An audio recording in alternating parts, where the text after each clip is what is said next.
There are some things in life that don't need any introduction. There are some events in life that cannot be missed by anyone. And there are some moments in life that are too big not to be a part of. Welcome to Court Series Sports, ladies and gentlemen, for the marquee event. The Nairobi City Thunder are in town. The biggest basketball team coming to face a very storied team in KPA Dockers on their home floor. A match anticipated by many, opponents revered by all. And now it's time for the big boys to go at it. Welcome to Court Series Sports, coming to you live from the KPA Gymnasium in Makande. I am your presenter, Philip Ogada, to take you through this much anticipated game between the Nairobi City Thunder, the unbeaten Nairobi City Thunder, and the ever trailing, hot in their tails, KPA Dockers. These two teams ready to battle it out here in Mombasa.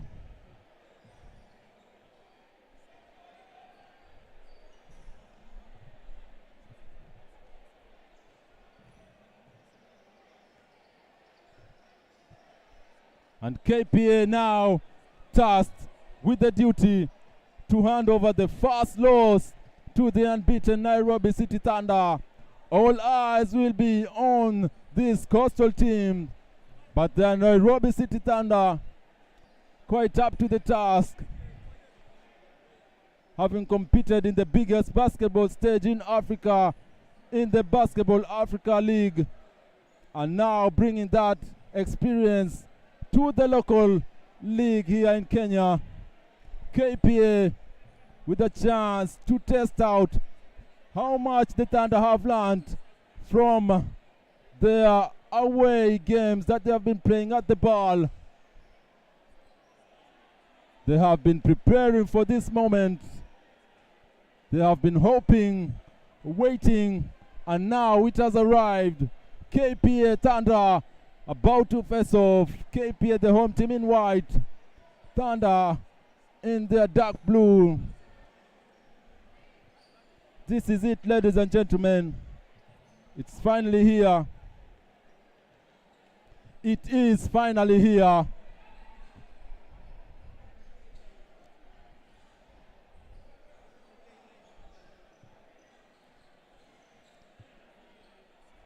And we are inviting you, ladies and gentlemen, both at the venue and at home.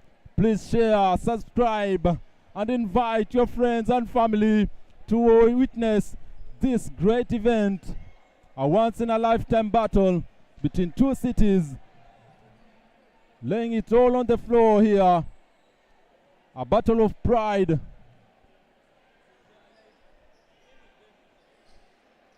One team hoping to protect home floor, while the other team hoping to protect their unbeaten streak on the local competitions.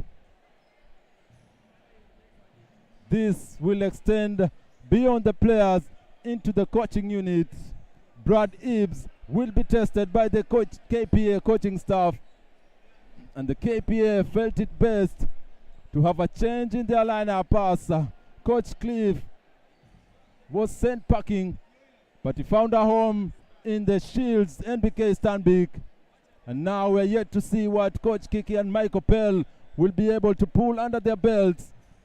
Are they up to the task to face the Thunder? We're yet to witness. Welcome, ladies and gentlemen, to your home of basketball right here at Court Series Sports. As you wait for the players to warm and to take us through this game. Very familiar faces on the floor. The high-flying Albert Odero.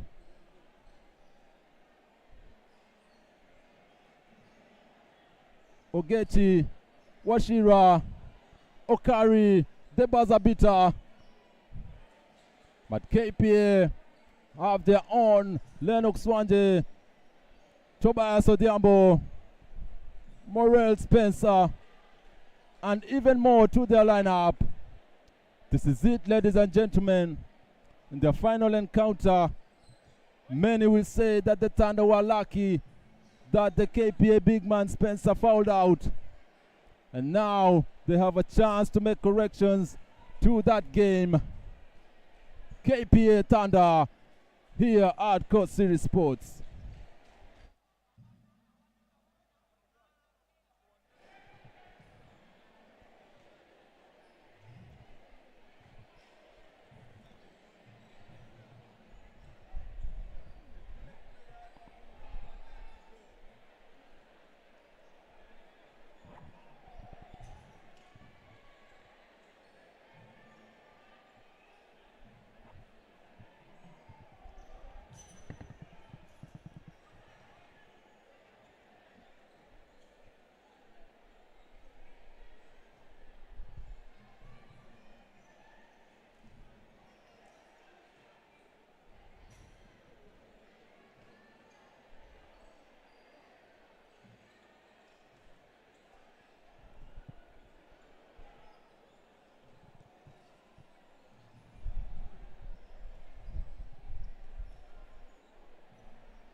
like, share, subscribe. This is an event much bigger than any other. The KPA getting a chance to host the Nairobi City Thunder.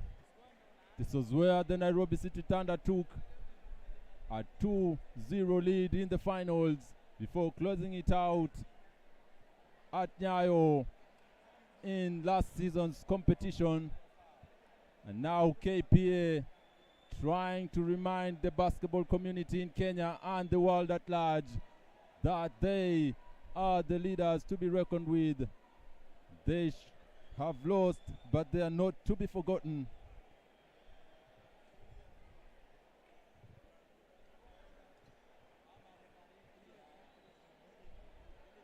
And in previous competitions, the Nairobi City Thunder have not been blowing out their opponents like they did in last season, but they still have managed to be unbeaten.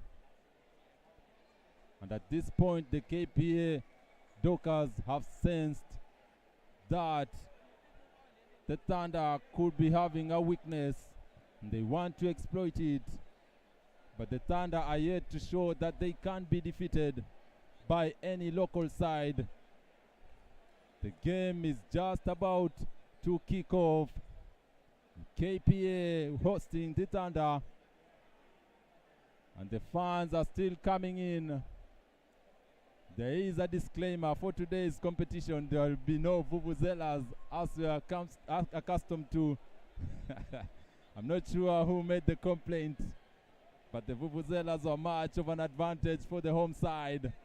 And in this competition, the teams from Nairobi and beyond have said no to vuvuzelas. We want to play basketball in a much quiet and calmer environment. Coach Brad Ebbs with final words to his team. And the Dockers saying their final prayers before facing the giants of Kenyan basketball. The starting five heading now to the floor.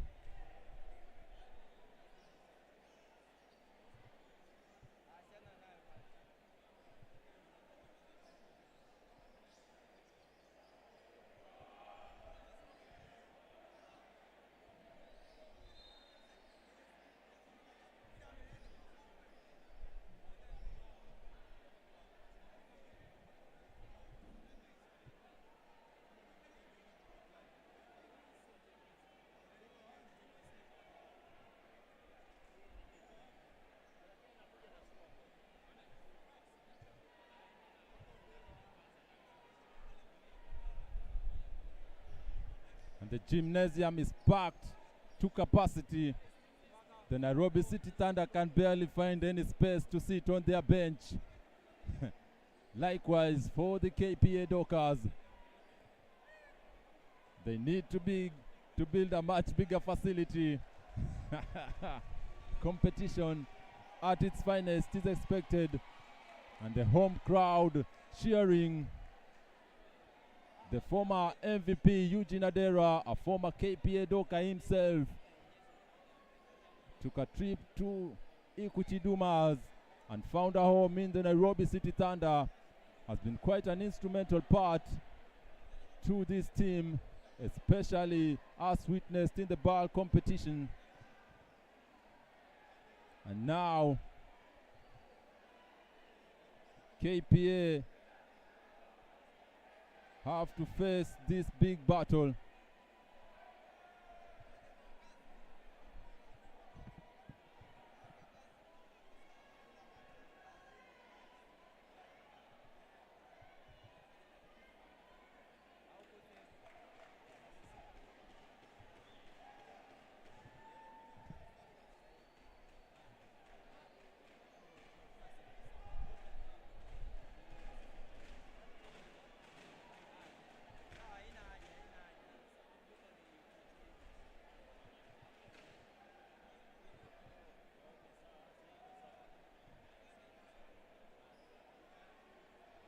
And you can see the names of the two teams. Nairobi City Thunder players' names on your screen below.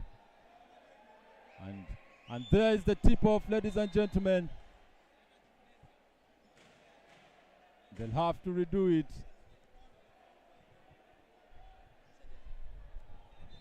The starting five for KPA: number 5, Lennox Swanje; 14, Bramer Mushina; 11, Salim Kisilu; number 7, Gary Wekesa; and finally, number 12, Martin Buluma. Ogechi picked up by Wanje. Ball to Okari. Okari kicks it back to Ogechi. Hoists up the first shot of the game, misses, and Kisilu could not hold on to the rebound.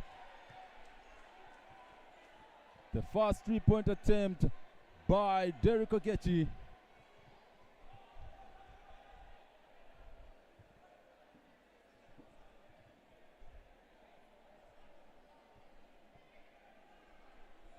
Welcome to Court Series Sports. For those of you who are just joining us, we are live here at the KPA Gymnasium in Makande, where the unbeaten Thunder are taking on the home team in KPA Dockers. Okari pulls up a shot, sinks the first 2 points. Tyler with the pull-up J over Wekesa.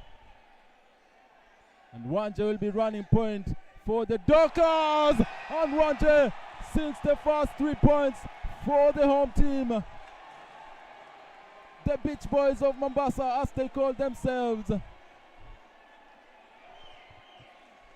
Okari organizing his offense. Adera quick to the layup, misses, and Garang Ding taps it in. Brad Ibs animated at the sidelines. Wanje once again misses and is fouled by Ogechi. And Ogechi feels like he did not foul. Adera quick to the layup, and Wanje heads to the wrong thing, taps it in to the free throw line to take his 3 free throws.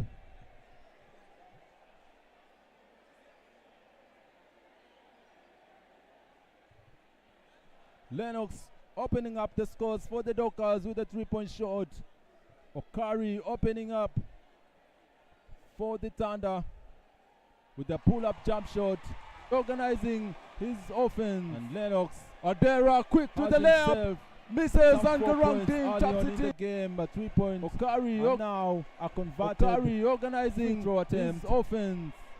Adera quick to 2 more free throws to take. Okari organizing his offense.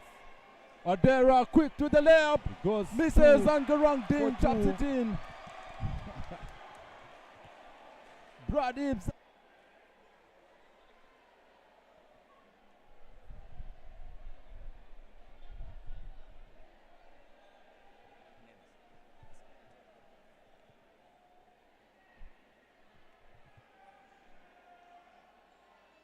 Wanje has 6 early points for the Dockers. Eugene Adera running point for the visiting Thunder. Crossover move, but picked up by Mushina. Ball to Ding in the paint. Ding hands it over to Okari. Okari and an offensive foul is called on Garang Ding. The referee points out his fist, showing the gesture for the offensive foul. And the home crowd has started off supporting their team loudly. For those of you who are joining us right now, once again we are reminding you this is Court Series Sports coming to you live from the KPA Gymnasium in Makande, the mecca of basketball in Mombasa, perhaps in Kenya, whichever way you want it.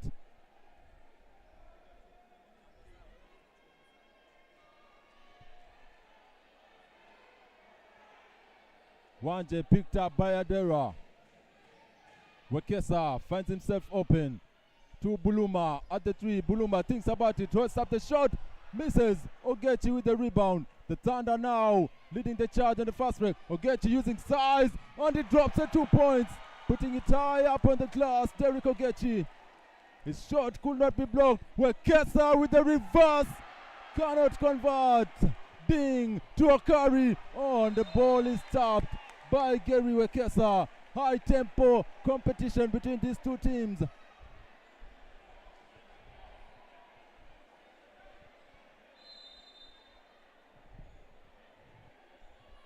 the new signing for the Thunder, Felician, number 19, perhaps the biggest player on the floor. And Ogechi puts up an air ball on the three-point attempt, and the fans letting him know 8-6, an early hot start. Lennox Wanja with all the 6 points for the Dockers.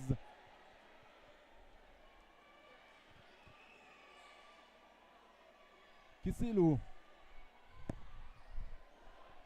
misses. 6 up. Adera picked up by Wanje, puts the shot up, but the ball does not drop. A foul, presumably on Lennox Wanje. Yes, a foul on Lennox, as Adera took the bump but failed to convert. So that is the first foul for Wanje. And Adera will look to exploit the size as he misses on the first free throw. The scores are tied 6 apiece between these two teams. KPA in white, Thunder in blue. The M-Copper guys are in town. Adera with a funny shooting form, Eugene Adera. He has a Lonzo Ball-esque type of shot. You cannot see how it's going to go in, but somehow he always makes his shot, so it doesn't matter either way. Ogechi to Okari. Okari, nice ball movement around the perimeter. Ball to Felician. Felician, 3 seconds violation, and Coach Brad Hibbs is not pleased with that call. The Thunder up in arms, and Coach Sheila trying to let Okari make sure Okari's head is into the game. Okari was not pleased with that decision. Okari putting Buluma on the blender, pulls up the shot, and the foul is called on Buluma. Okari was ready to make a show of Buluma.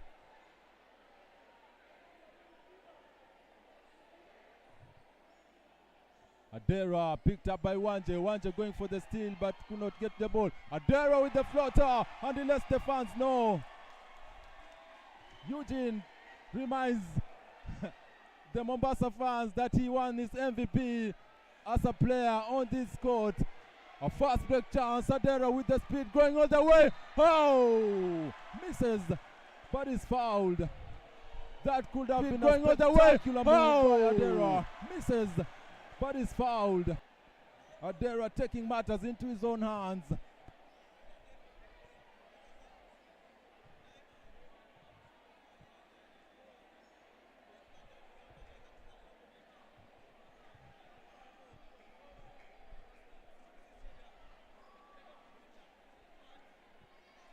On the line, Eugene.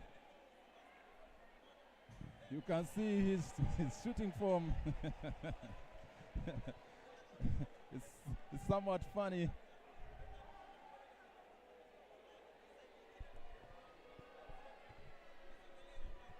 Adera once again, a time to redeem himself.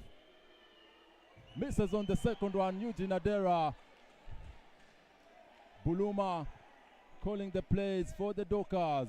Kisilu holding the ball. 17 seconds left in the program. Buluma puts the ball in. The two teams trading jabs here early in the first quarter. Ding to Adera, to Ogechi. 13 seconds left on the clock. Felician cut by Okari. Okari against Kisilu. Turn around jump shot. Tyler misses. A fight for the rebound. Felicia to Ogechi. 3 misses. And Wakesa brings the ball down. And the home fans electrify. Wanje left open. Oh! Lennox. 9 points for the Beach Boy. And Okari responds promptly as it's fouled and the basket counts. Fans electrify. Tyler making sure that Lennox Wanje does not have enough time to celebrate his three. As he takes the ball quick to the bucket. And it seems like Bramwell Mushina has suffered somewhat of an injury. Perhaps Okari hit him as he tried to change direction, going for the layup. Substitutions in order. Albert Odero, the flying Albert Odero checks in for Ogechi. And of course, if there's anyone who knows Albert Odero, it must be Joe Byron. Odero exploded for a thunderous dunk in Game 2 in the finals. And that is something that the fans 9 points for the Beach Boy. And Okari responds promptly on the 2. A brilliant player, played overseas, and now chooses perhaps to end his career with the local team in Nairobi City Thunder.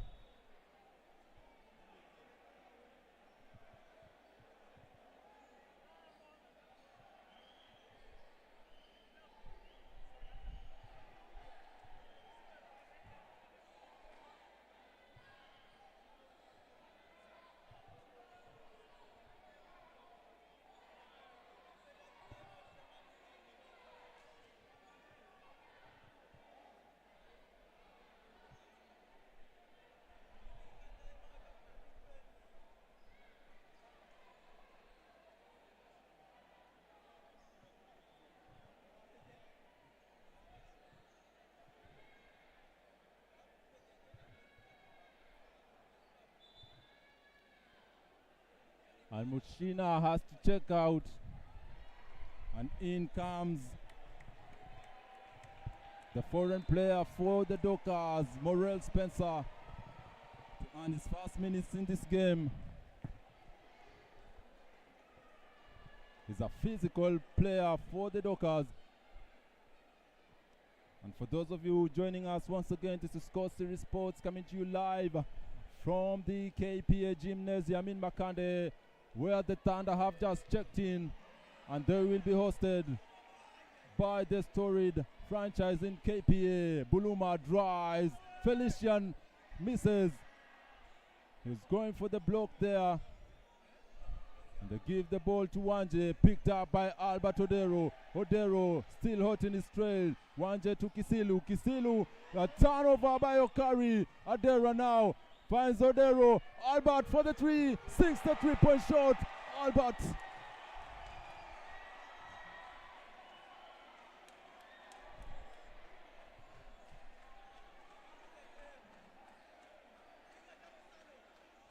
Kisilu thinks about it.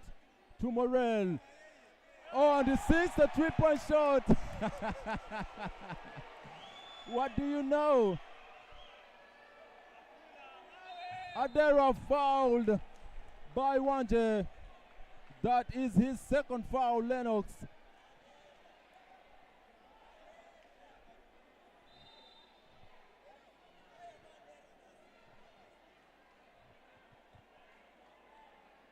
And now the KPA coaching staff have a tough decision to make. Their starting point guard has 2 fouls in the first quarter with 5 minutes left to play.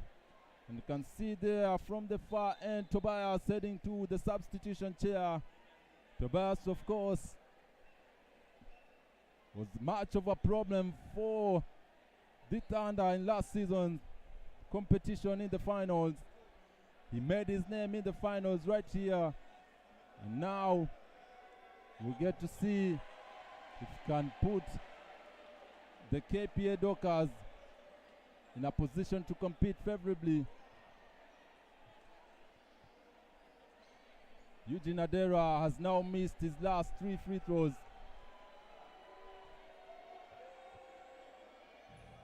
And he sinks this one now.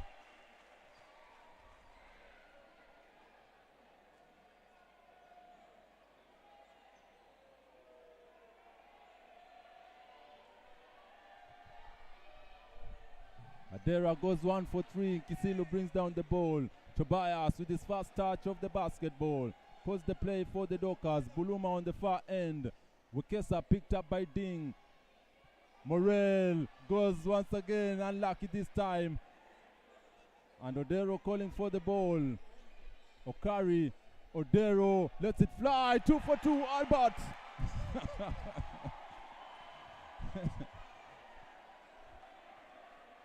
He is letting the Dockers know that he's not the type to be left alone.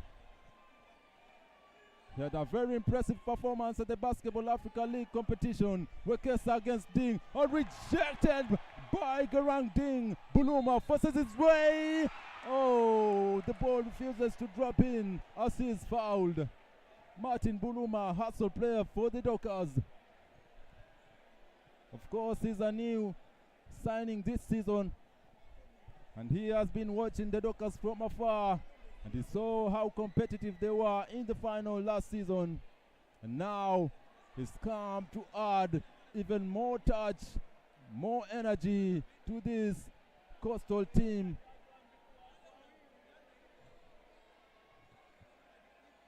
Buluma makes the second free throw.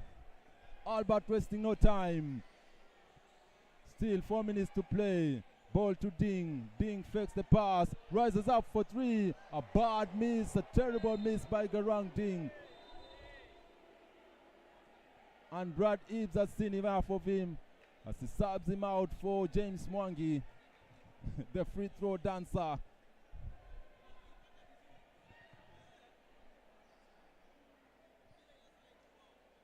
Tobias calling for the horns play. Ball back to him from Kisilu. Tobias to Kisilu. Has a chance to hoist up a 3-point shot. Salim with a 3. And the Dockers go ahead by 1 point. Odero, Okal fouled by Buluma. He was going to explode on that dunk, but Buluma, not trying to have a highlight made on him. 3:58 to play, 18-17, the Dockers ahead. Dismas Mbaka checking in for Eugene Adera.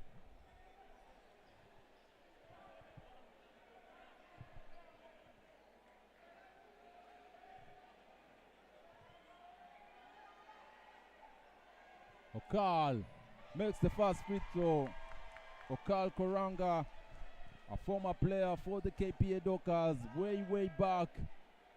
Won championships with this team and became a globetrotter, and now finally finds his way back home in Nairobi City Thunder as Spencer Morrell comes down with the rebound. Buluma with the crossover move on the Dero. Spencer, Gary, Wekesa rises, misses the 3-point shot. Buluma with the rebound. Offensive foul by Martin Buluma. He drew out an elbow. Wow, so much energy from the number 12 guy for the Dockers, and substitutions in order for the KPA Dockers.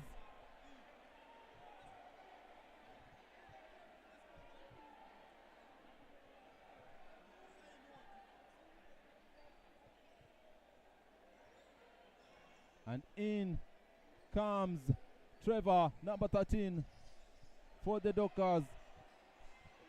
Tyler to Mbaka. Mbaka finds Okal. Okal looking for Tyler. Okari fouled on that layup by Kisilu.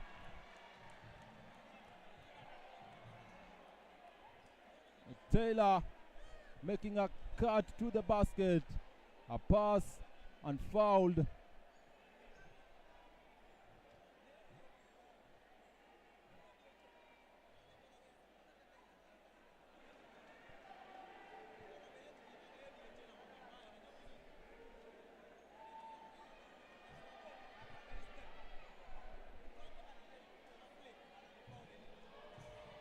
Misses on the first free throw.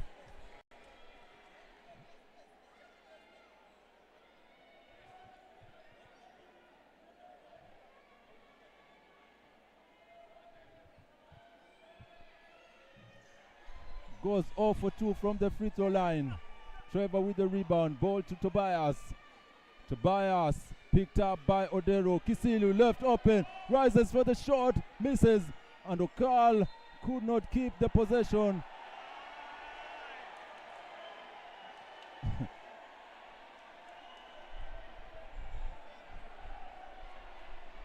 The referee having a discussion.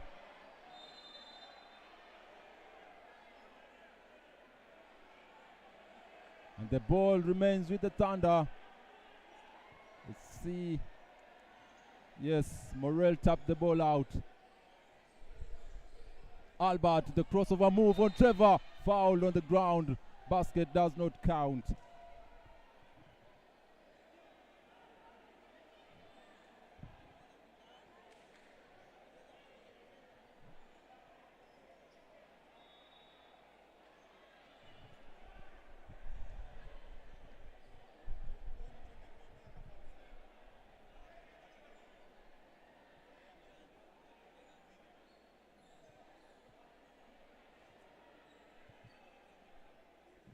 Dero misses the first free throw. The Thunder have been missing free throws here.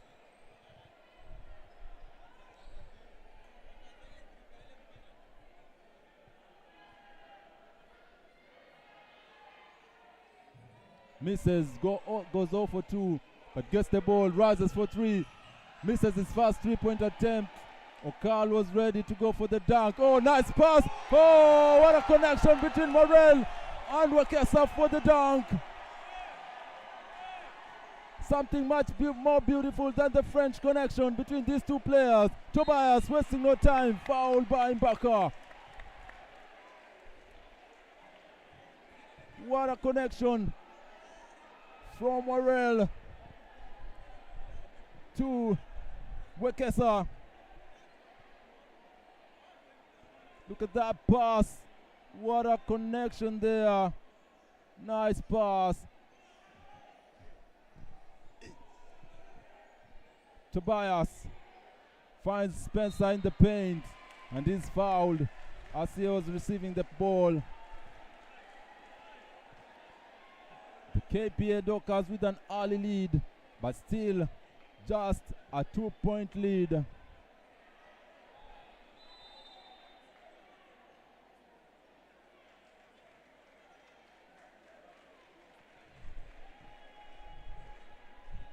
The timeout is called. The teams will have to talk matters now, re-strategize to close out the first quarter. Brad Eads rallying his troops. On the other end, Coach Samuel Kiki taking the reins.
Morel converts the first free throw.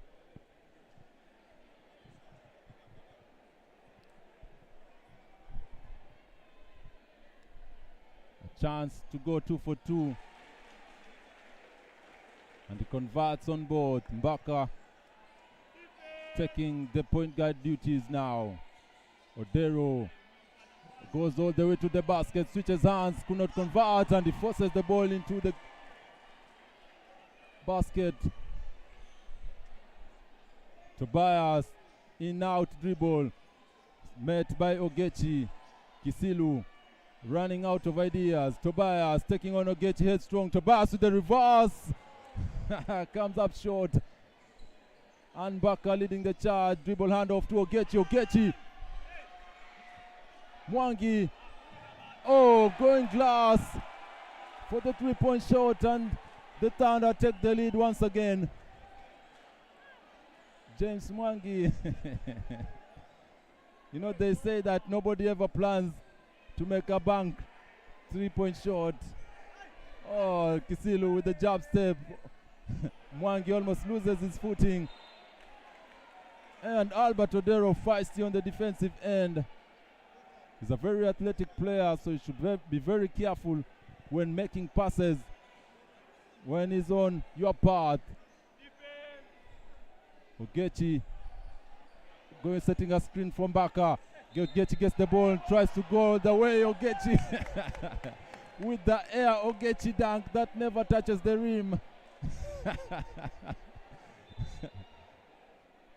Mwangi the 3-point shot there. Ogechi attempting a dunk that everyone knows can never be made.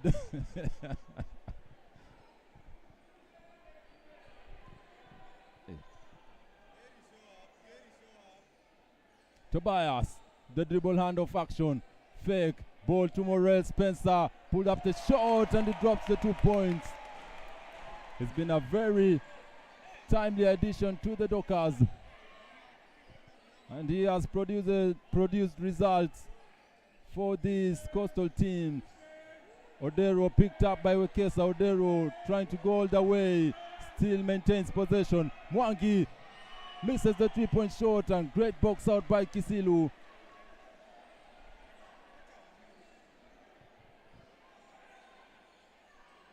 Tobias finds Kisilu, no hesitation, misses again.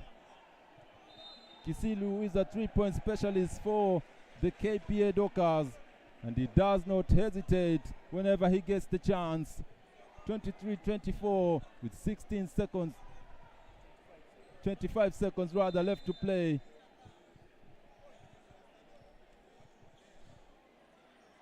Ball to Spencer, thinks about it, lets it fly. Oh! Who said big men cannot shoot threes? Who said that? Morel letting it fly.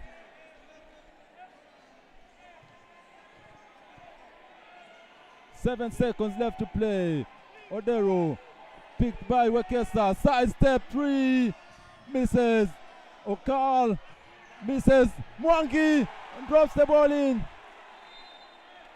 And there's a contest there.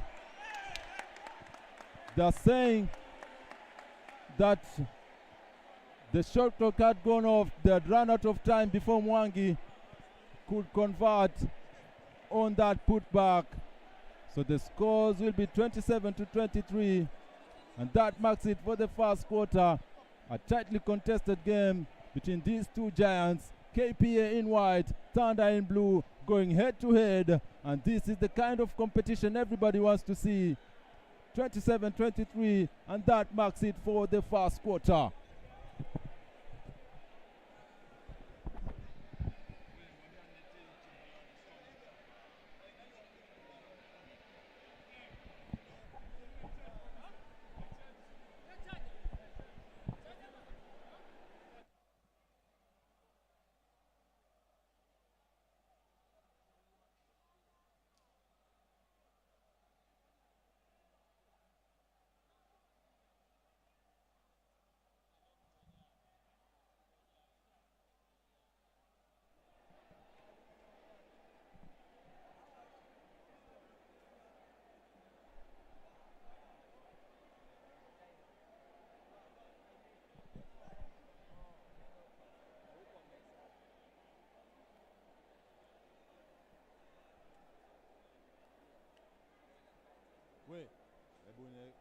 Ile kuomba pesa credo ni star 131. Kununua credo ya kukopa star 131. Siku hizi ukipiga tayari itakukopa. Hasta kupiga nitakununua data. Data suna star 54 shoot ikaokoa data. Hiyo itaisha, nataka kununua zile za awali. Hebu acha njani.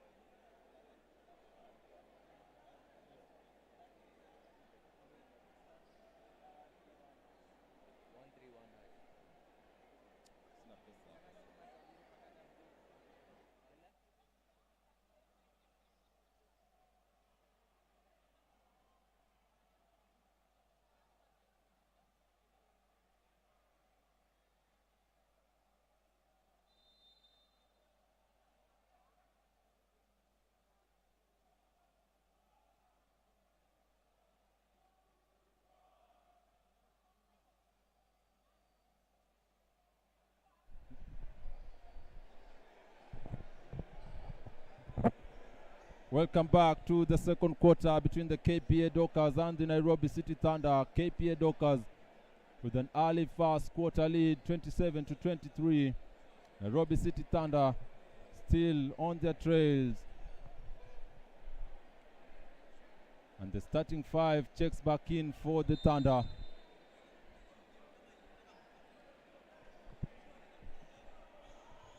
Tobias, running point guard. Lennox Swanji had to check out. He had 2 quick fouls in the first quarter, the first 5 minutes.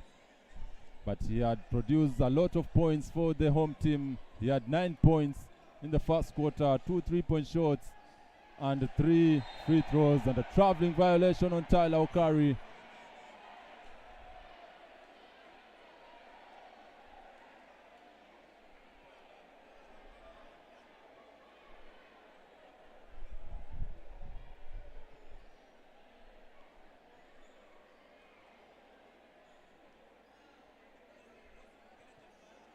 Kisilu looking for options.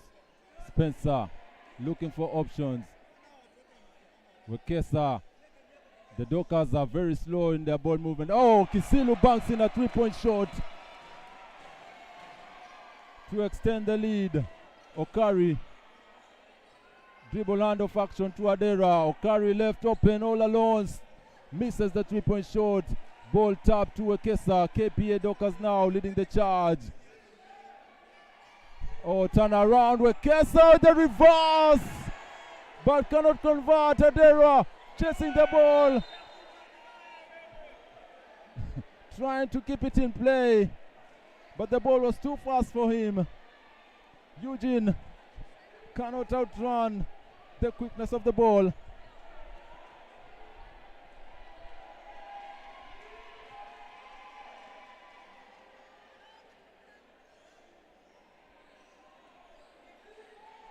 Oh, almost stolen there. Spencer Morel, ball to himself. Oh, oh, he never runs out of ideas, Spencer Morel. He almost traveled. And he passed the ball to himself using the backboard. Ball to Albert. Rises for the 3, misses. Garang Ding fighting for the rebound. Ball remains with the Thunder.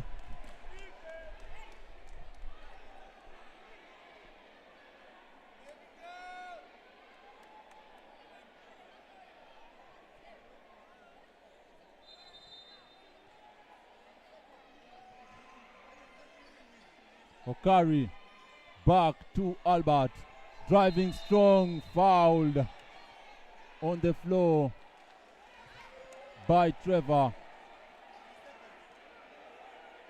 Sorry, it's a 3 seconds violation call. And Garang Ding cannot believe that call made by the referee.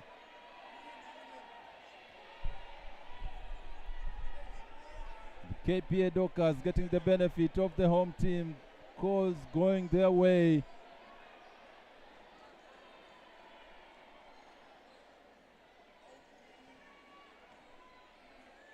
Kisilu jabs. Drives to the paint. Rises up for the shot. Kisilu with point production for the Dockers. Adera calling for a screen. Oh, what a crossover move by Eugene Adera. Ball to Garang Ding. And is fouled on the ground. Sorry. It's a turnover by the Thunder.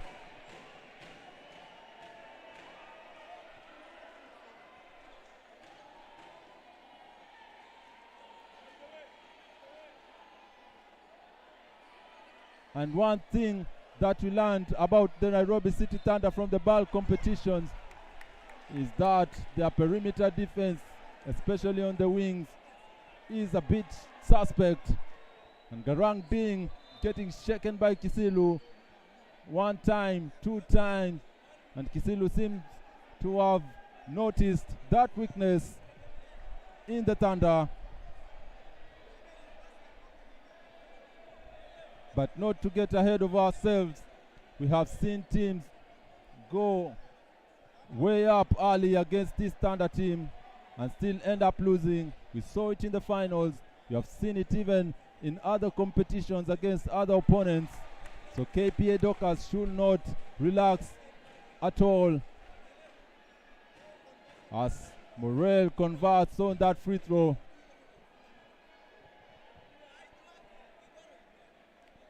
He's yet to miss his free throws. And I think I just jinxed his free throw shot there. Okari. Pull up jump shot. Misses. Fight for the ball by Felician. Gets the rebound. Ogechi drives strong. Puts the ball up and it drops the 2-point. The muscle man, Derek Ogechi, takes on the defenders and puts them all in the basket.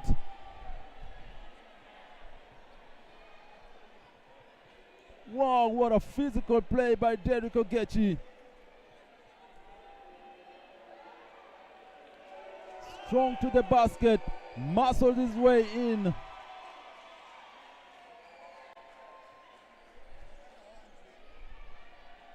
Ball to Trevor. Kisilu once again rises, no hesitation. A terrible miss by Salim Kisilu. Thunder with the fast break chance. They have the numbers. Ball to Ogechi. Ogechi thinks about it. Rises up. No. Rises up. Yes, sir. Derek Ogechi. And the comeback has started to materialize for the Thunder. All they need is a little spark. And Ogechi has now dropped his 3-point.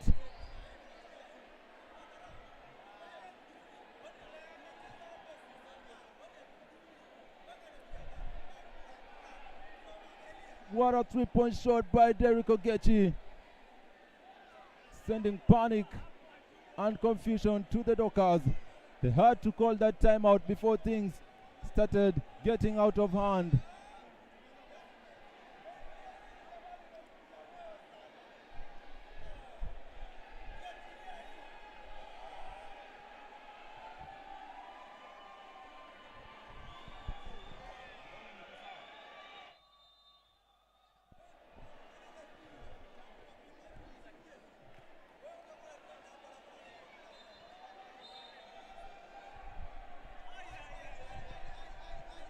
The Thunder supporters have started waving their flag.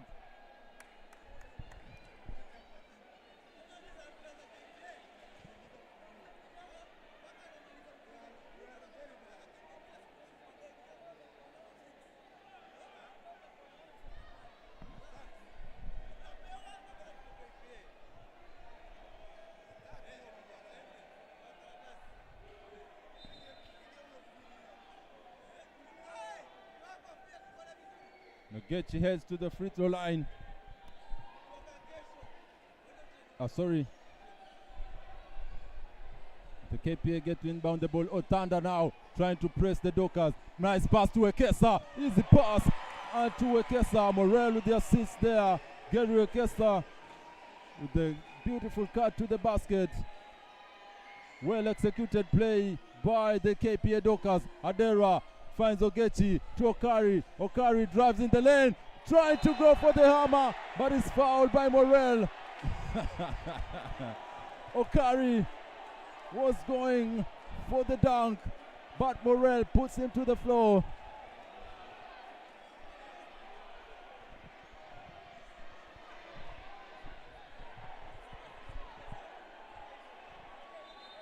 Now he gets a chance to make his free throws. 6 minutes left to play in the second quarter. KPA Thunder taking each other head to head. For those of you joining us, this is Score Series Sports coming to you live from the KPA Gymnasium in Makande, where the KPA Dockers are hosting the unbeaten Nairobi City Thunder.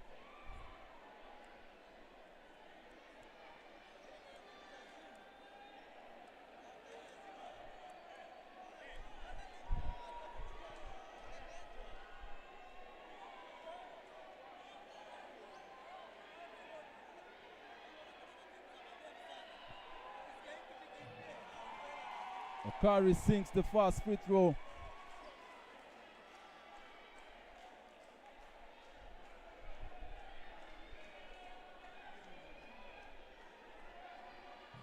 Misses on the second one. Wekesi brings down the ball now. Tobias.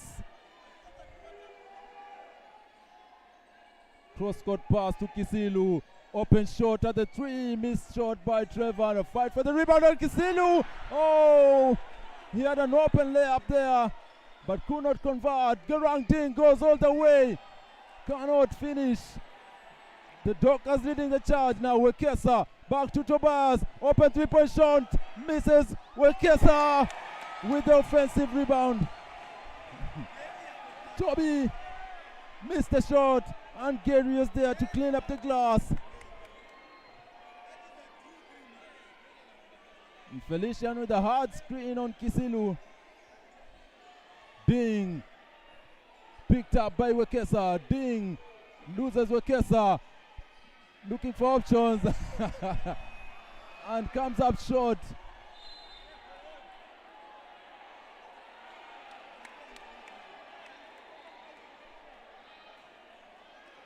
And the referee says the ball goes to the Dockers. Eugene Adera is not convinced with that decision by the referee. And discussions there by the referee to take off the KPA Superfan away from the basket. He's waving the flag just beneath the basket, which could be detrimental. Hilmi trying to force the fan out. And the fan is having none of it, ladies and gentlemen. This is Scott City Sports. There are battles in the court and outside the court, whichever way you want it. And the fans do not like the fact that Hilmi is trying to take out the super fan. You can hear it.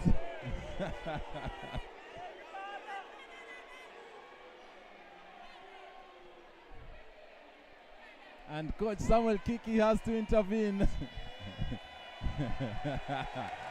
And they give him a round of applause. For a spirited fight by the KPA Superfan.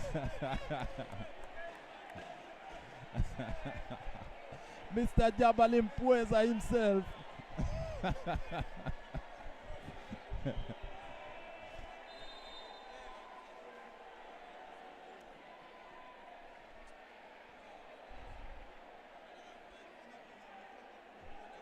The Thunder going with the 2-3 defense now. They have the size to complete the zone. Ball to Kisilu, rises for 3, misses. A fight for the rebound. Ball to Adera, taps it. Okari, oh, crossover move. Trevor cannot finish that move. And Ogechi secures the ball for the Thunder. Tyler, oh, crossover move for Rekesa. Oh, Tyler was about to create a highlight for the edges.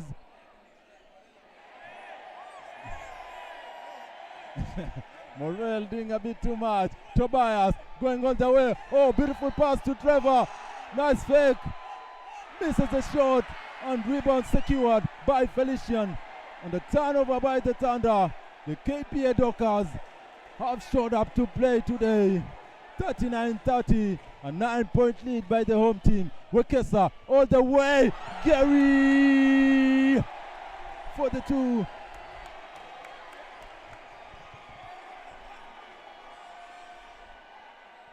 Adera lets it fly, misses again. Wekesa with the rebound.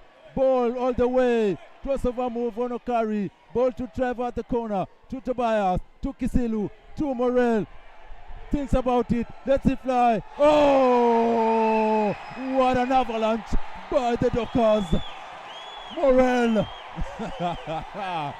An avalanche by the home team. It's 44-30, a 14-point lead by KPA Dockers. Felician.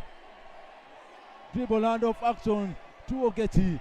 Setting hard screens. Ogechi puts the shot up, and an easy 2 by Ogechi. The fans are now coming alive. Kisilu looking for options. 14 seconds on the clock. Spencer seems to be having a field day. Oh, come on now. Come on. Come on! Spencer Morel! Who am I watching? Is this Steph Curry? I think not. It's Spencer Morel. What a three-point shot there. And Felician just cannot contain Morel from beyond the arc.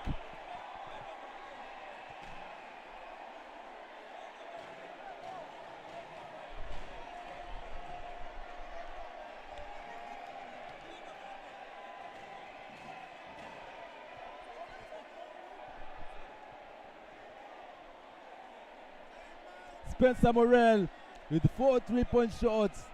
That's 12 points on 3 points alone.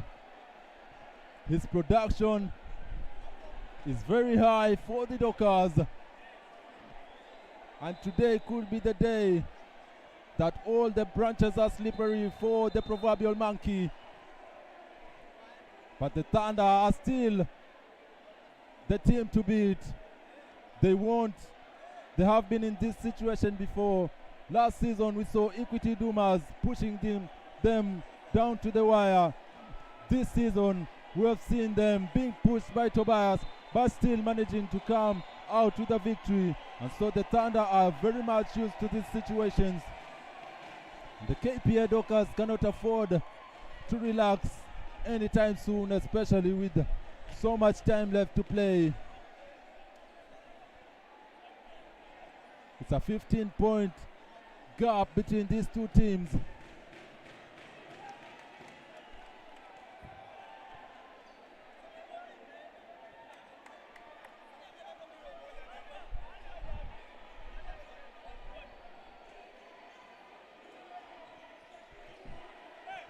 Albert Odero checks back in, forces his way, is fouled by Spencer Morel. A holding foul.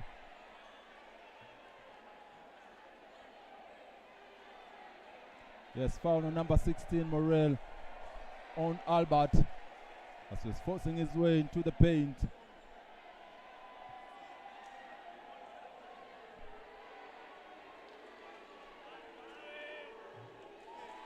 Since the first free throw.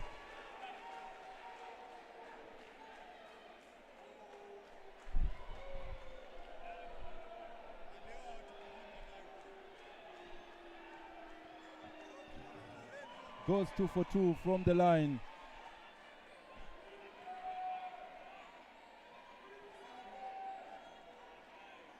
Trevor at the far corner. He needs to, oh, nice pass by Kisilu to Tobias, but Tobias could not hold on to the ball.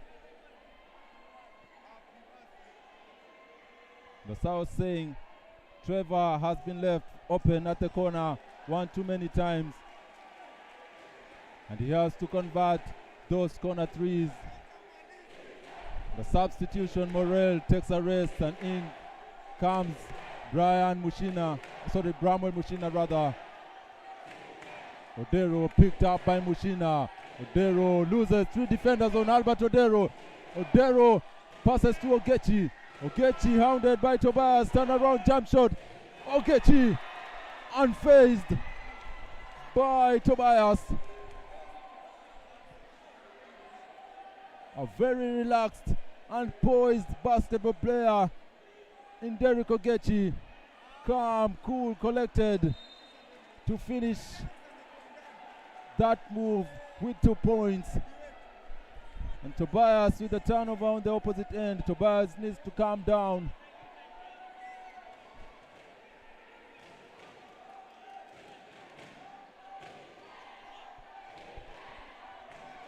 Okal to Ogechi. Ogechi seems to be the point man for the Thunder. Ding, drives baseline, fakes, nice pass to Okal, loses the handle. Kisilu comes up with a steal.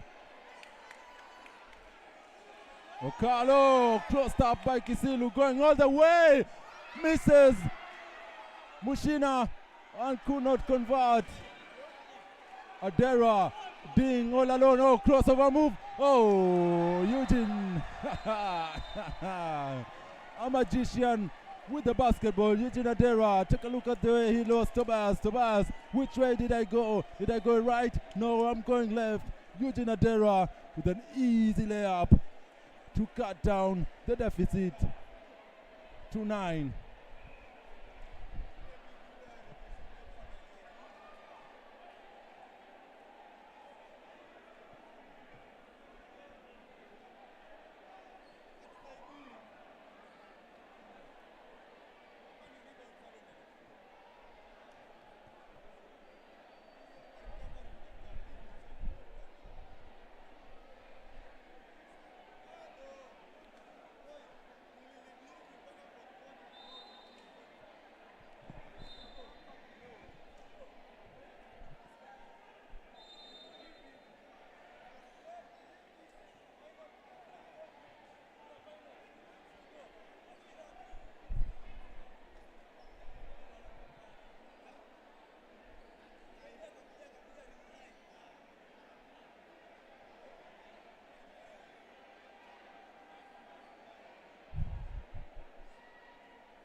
A minute left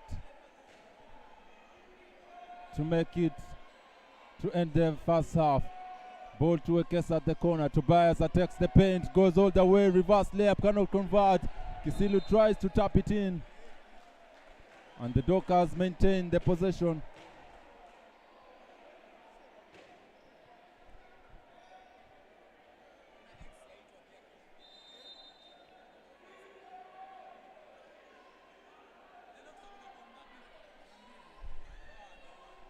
Tobias finds Okesa, pull up jump shot, comes up short.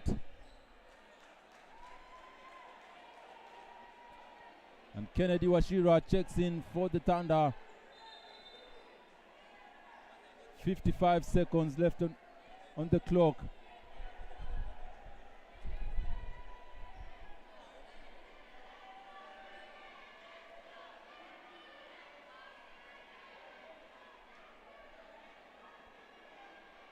KPA have had a very strong first half, getting 47 points.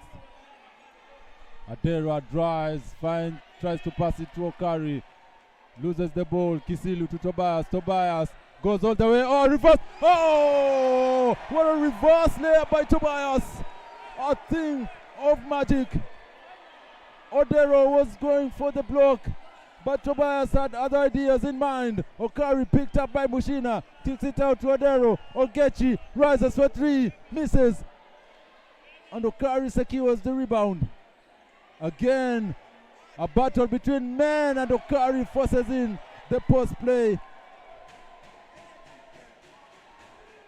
It's a 9-point game. Tobias loses the defender. Tobias, oh, what a beautiful pass, but Mushina could not hold on to the ball. Wow.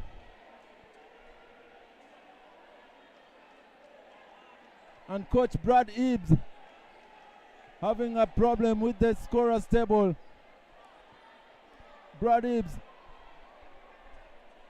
is saying that the clock was not running. The clock was running rather.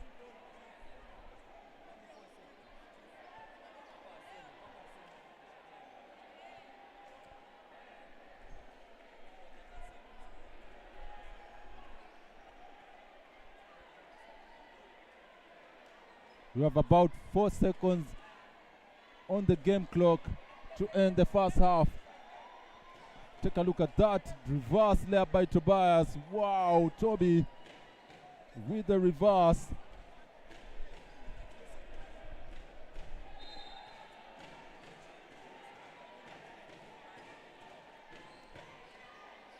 Udera hoists up a desperate shot. Oh, what a...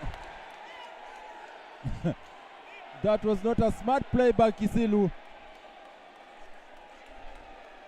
And Kisilu saying the ball was below the rim. That could be a possible goaltend. I'm not sure if we can have a replay on that shot. Kisilu Could we slow it down? Slow it down. We'll have a look at that, trying to find a replay there, trying to slow it down even much. Adera hosts the shot up, and Kisilu, that's very close.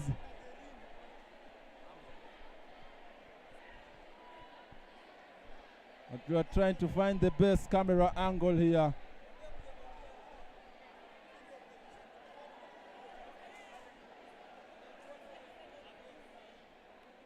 And that seems to be short. I think Kisilu was right. The ball was an air ball.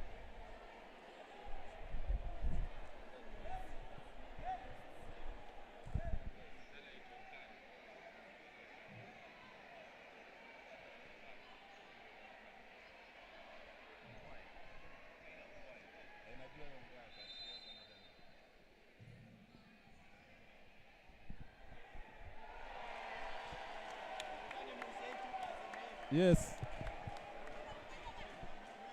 And the referees say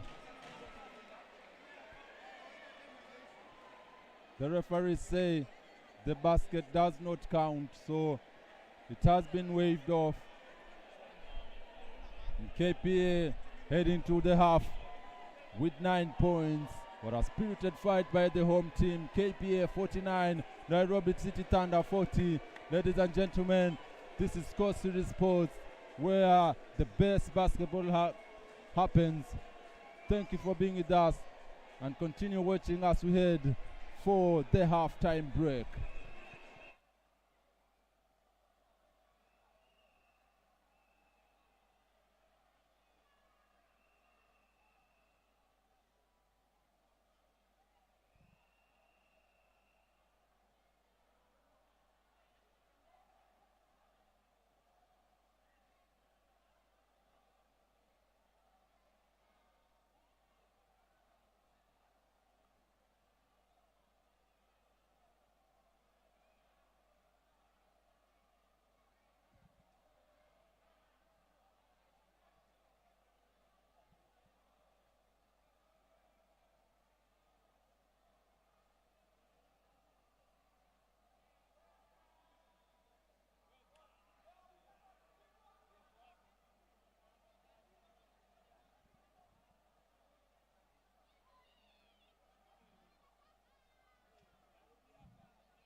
Welcome back, ladies and gentlemen.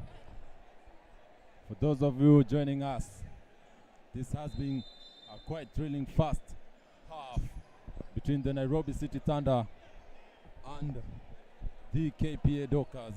The KPA Dockers with an early lead, a 9-point lead, and much of the difference can be attributed to the 3-point shots that the Dockers have been sinking. Lennox Wanje opened up the scoring with 2 3-point shots for the Dockers, and we cannot just downplay how big Spencer Morrell's 3 points have been to this Docker side.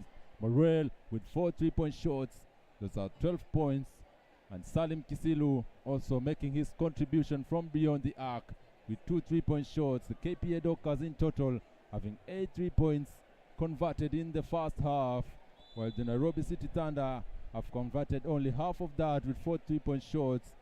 Albert Odero, of course, opened up the 3-point barrage for the Thunder with 2 3-point shots. James Mwangi banked in a 3-point shot, and Ogechi made his presence felt. But Ogechi has been, so far, the impressive player for the Thunder. And Thunder are known to have so many weapons at their disposal. We still know of prolific 3-point shooters like Ken Washira, who are yet to make their mark. But the KPA Dockers holding on to their lead. Whenever the Thunder come close, they just find a way to extend what they had started earlier.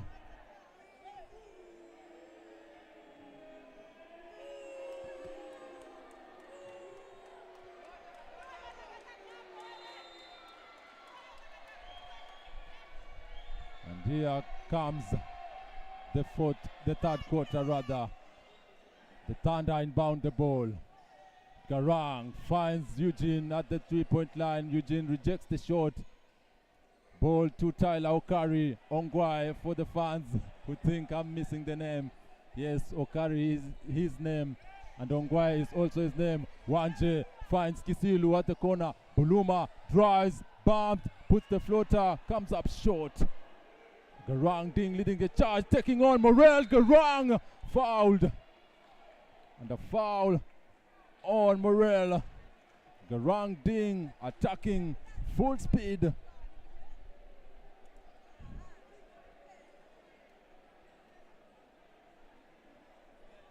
And Lennox Wanje has checked in. He had 2 early fouls, making him unplayable. And KPA were not willing to take that risk. They're saving him for much later in the game. And his impact from the first quarter, if it's anything to go by, is expected to make a much bigger contribution. Ding on his second attempt at the free throw line.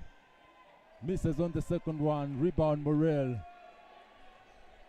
Martin Buluma cannot be forgotten. He's had a very impactful presence for this Docker side. Dribble handoff action to Wanje. And a foul on Felician. He just could not keep up with the speed of Wanje.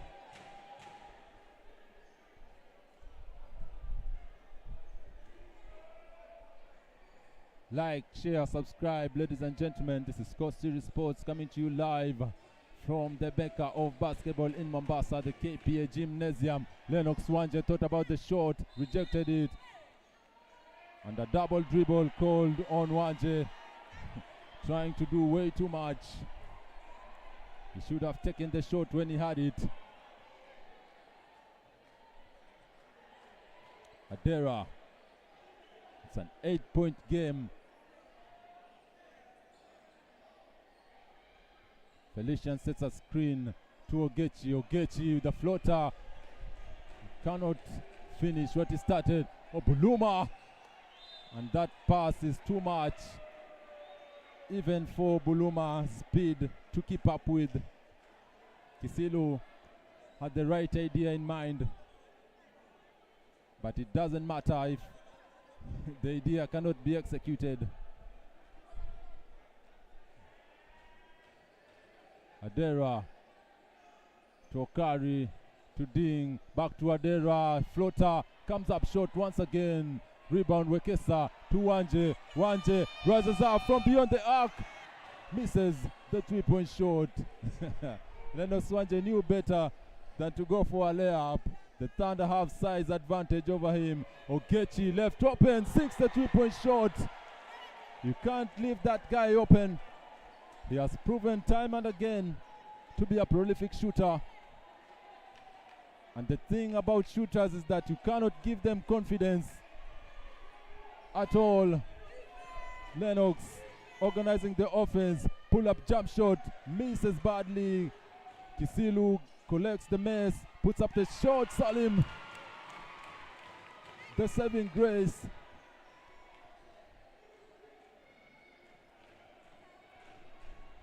Eugene picked up by Wanje. Ball to Felician. Felician a bit too lazy. Ball to Wekesa. Wekesa has people behind him and he passes it straight to the hands of Tyler. And Tyler tells him thank you very much. Ogechi, the spin cycle. The foul on Wekesa. KPA trying to call for an offensive foul there. They're saying that Ogechi is holding while trying to make that spin move.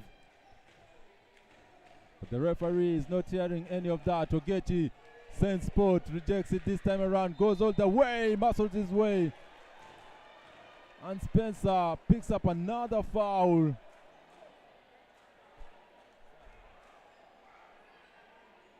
And Spencer with some words for the referee.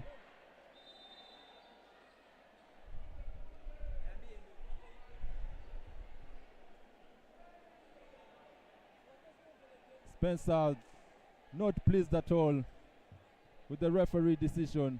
He's an impact player for the KPA Dockers. He knows it. And he very badly wants to beat the Thunder. You can tell even from his reaction. Even the last encounter at Nyayo Stadium, you could tell when he fouled out Spencer Morrell, really wanted to beat the Thunder. But the Thunder still unbeaten. And Ogechi trying to make it so from the free throw line. 51-45, a 6-point game. Slowly but surely the Thunder closing in. And it's now a 5-point game. Buluma to Wekesa. Drives, finds Mushina. Mushina takes the foul on Felician.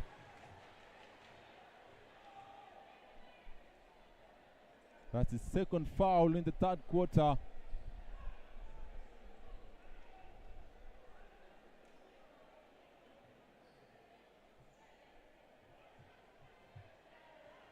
Mushina at the free throw line. Misses on the first free throw.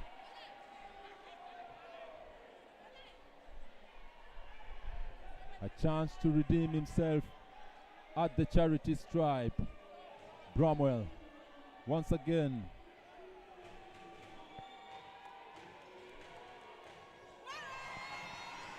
And he redeems himself on that trip. Adera to Tyler. Back to Adera. Adera to Ding. Ding tries to put the shot up. Misses. A ball back to the hands of Tyler. Open 3-point shot. The marksman.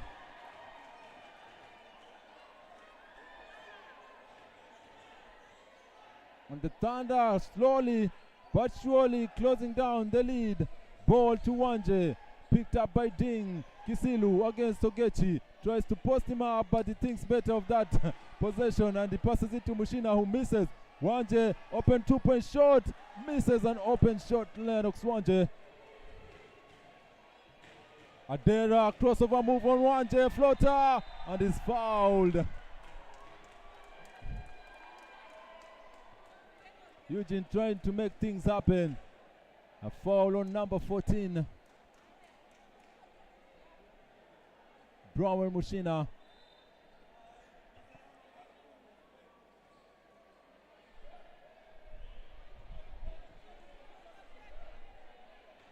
And Eugene has not been impressive at the free throw line. He needs to do much better. For the caliber of player that he is expected to do much better.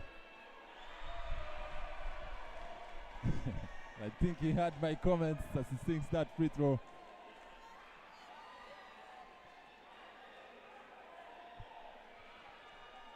Eugene in the second attempt. Misses on the second one, but Ding there to collect the rebound. Ball to Ogechi, left open. Ogechi with the three-point shot. And just like that, it's a one-possession game.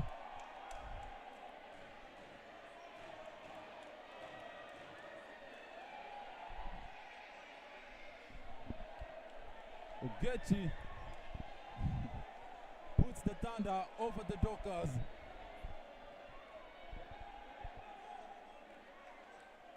And this is when you get to remember that saying about Thunder striking. The Thunder has started to strike.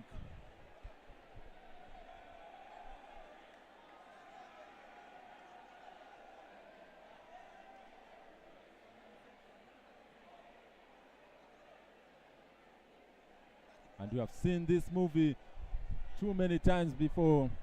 You have seen it last season with KPA. We saw it with Equity. You have seen it this season with other teams. You have seen it with Umoja. When you think that you are way ahead, the Thunder just have a way of rallying themselves back and winning a game. But not all hope is lost. KPA Dockers believe in what they have. They believe in the system that they have built. They are working on building from where Coach Cliff left. And hopefully they could be the first team to hand Thunder their first loss. But the Thunder know what they are made of. And they know that people are expecting them to lose this game. People actually want them to lose this game.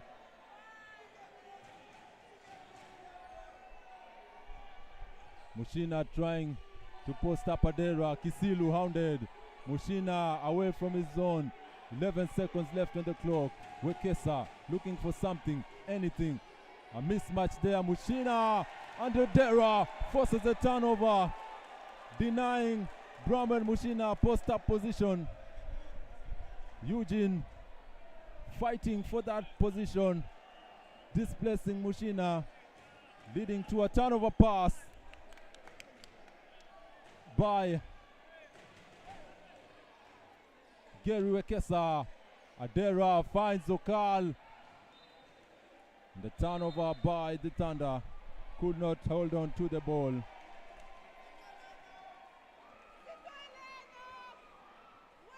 Substitution, Tobias checks in for Lennox. Tobias. Ball to Wekesa. Wekesa to Mushina. Mushina to Kisilu. Thinks about it. Kisilu wants to take that shot. Thinks better. Mushina, that is a desperate shot, and Eugene Adera is not giving up size to Mushina. Eugene Adera refuses to be the mouse in the house. He refuses that by all means. Ogechi to Okal, to Okari, but he rejects that pass. Ogechi picked up by Buluma. Ogechi using his muscle, tries to force a behind the back pass. Ding, reverse layup, misses. Rebound fought by Okal. Ogechi left open behind the call. In and out. The Thunder loyalists were ready to erupt. Tobias going all the way. Ball stripped. And the ball remains with the Dockers. Tobias now getting into his takeover mode. He's been too humble. He needs to play like he did in the finals last season. And perhaps the Dockers will have a chance in this matchup. 4 minutes and 50 left to play. Buluma picked up by Tyler. Buluma rejected by the long towers of Nairobi City Thunder. Ball to Okar. Okar with the dunk. Ariel, a rim rocker. The first dunk of the game.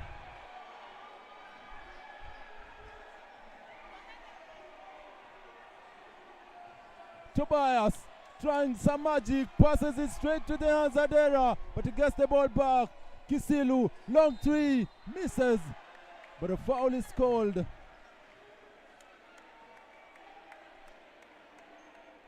Pass to Okal, and he throws it down with gusto.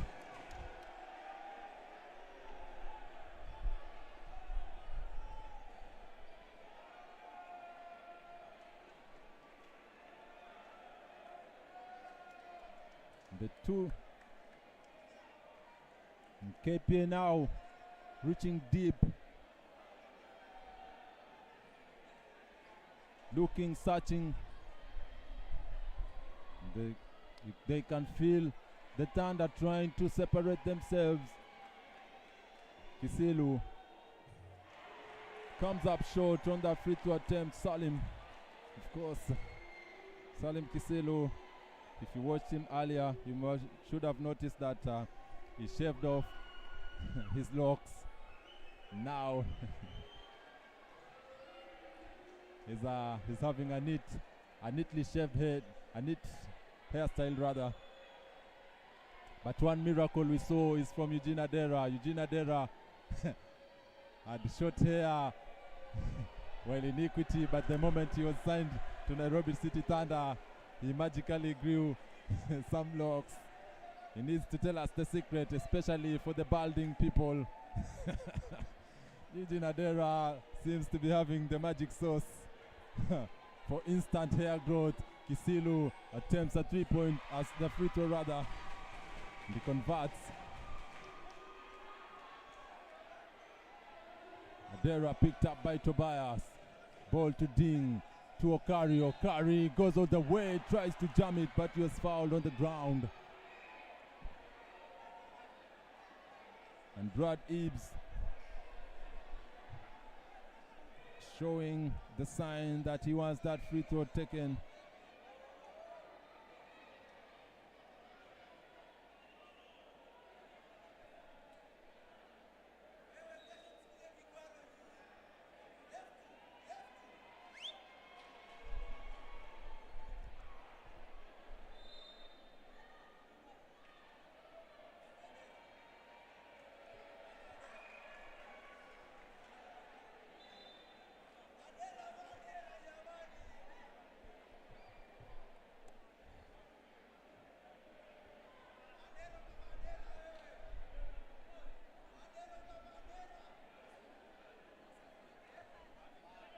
And the KPA Dockers have begun to unravel.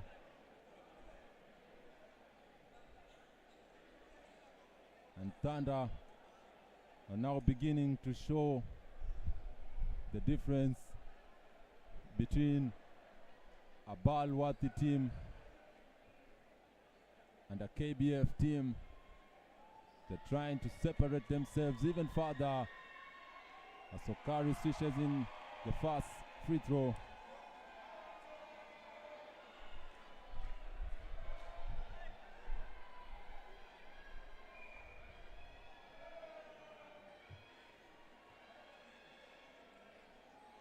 He goes 2 for 2 from the charity stripe. 4 minutes left to play. Ball back to Tobias. Tobias being charged with the duty to run point guard. Odondo checks in for the Dockers. Tobias goes all the way. Ball stolen. Eugene Adera, a quick player, goes all the way. Eugene converts the two. And KPA really missed their former MVP. They could use him right now. Kisilu forces his way. A desperate attempt. Ball to Mushina. Odondo rises. 3-point shot. Misses. Tobias with the reverse. Keeping the Dockers' hopes alive.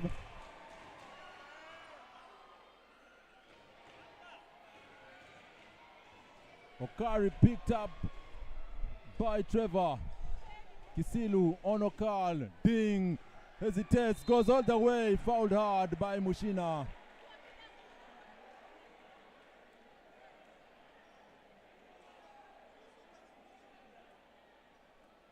It's still a closely contested game. 4 points separating these two teams.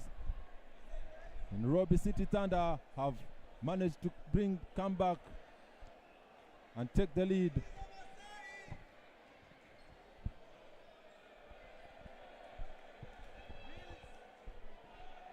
Ding misses the free throw.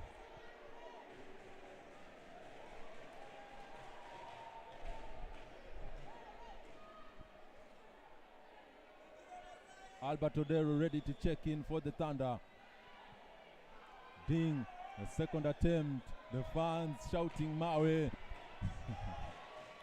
And Ding tells them to shut up.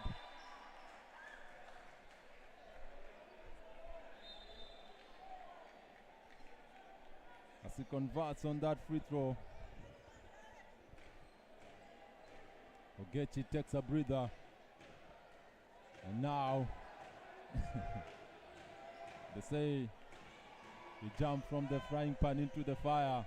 The fire of Albert Odero's checked into Bass with a reverse layup. Toby taking on his finals mode. Tobias. Those are 3 reverse layups that he has made so far. Odero to Ding. Okari looking for options. Okal, ball moving well along the perimeter. Odero fakes, rises for 3. Albert misses, rebound Odondo. And the Dockers with the ball. Tobias now taking matters into his hand. Ball to Mushina. Mushina forces his way up, foul, and it drops. A muscle play by Bramwell Mushina to make it a 1-point game with a chance of tying it. Tobias keeping the hope alive for the Dockers with that reverse layup. And yet another reverse. Tobias has been the glimmer of hope for the KPA Dockers.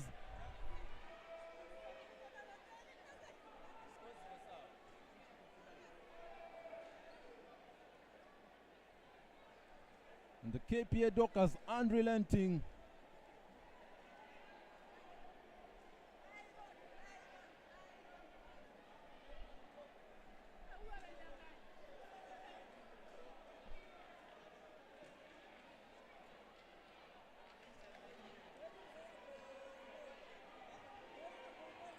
Mushina needs to calm his nerves.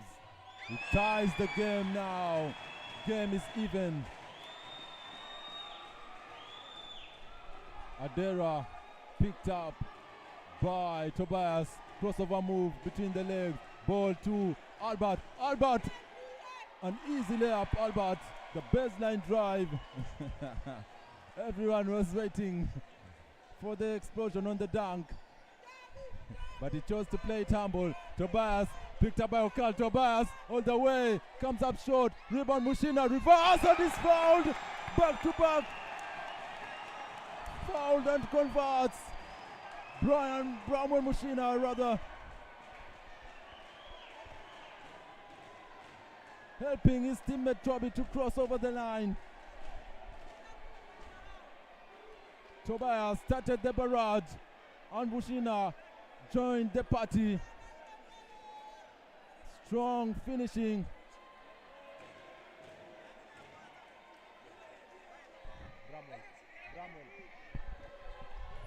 Misses on the second free throw rather. The ball remains with the Dockers.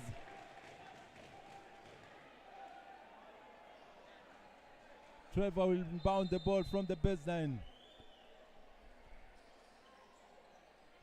And the KPA Dockers started the play before Trevor had the ball. Oh, Natsma! Oh!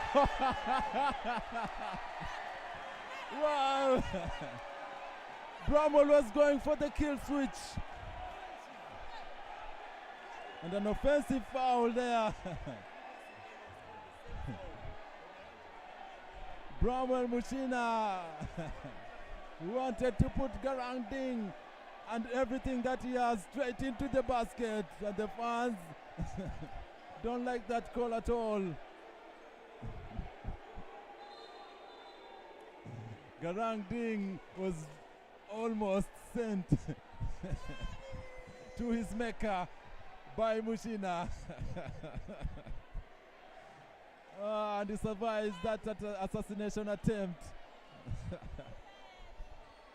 Oka left open, thinks about it, rises, misses, rebound, Kisilu. It's a tie game. A minute and 35 left to play. Odondo, ball almost lost. Kisilu rises, air ball. And he seems to be fatigued now, Salim Kisilu. His shots coming short. Odero had lost Trevor, a series of moves. And there's a fight on the sidelines there for the fans. Some fans there trying to measure up who has the bigger muscles. But just a reminder, nobody came to watch you, so sit down. We have a bigger show here.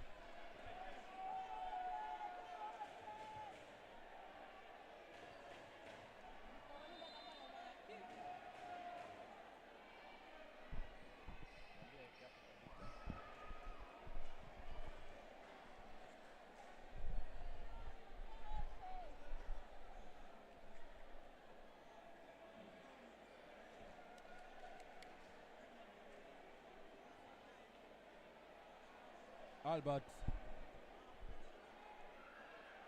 sinks the free throw.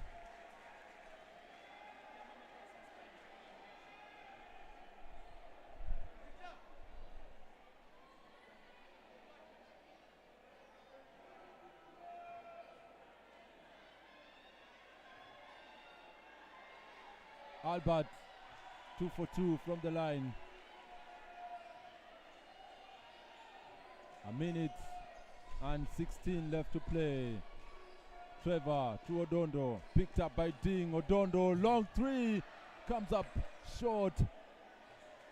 And Okal secures the ball. Odero. That could be a traveling violation, but the point count. That was a travel, he got away with it. And they fouled Tobias. Odero seemed to have picked up an injury. Odero, we're not sure whether it's a cramp that he has. It could be. We're not sure which part of his body is injured.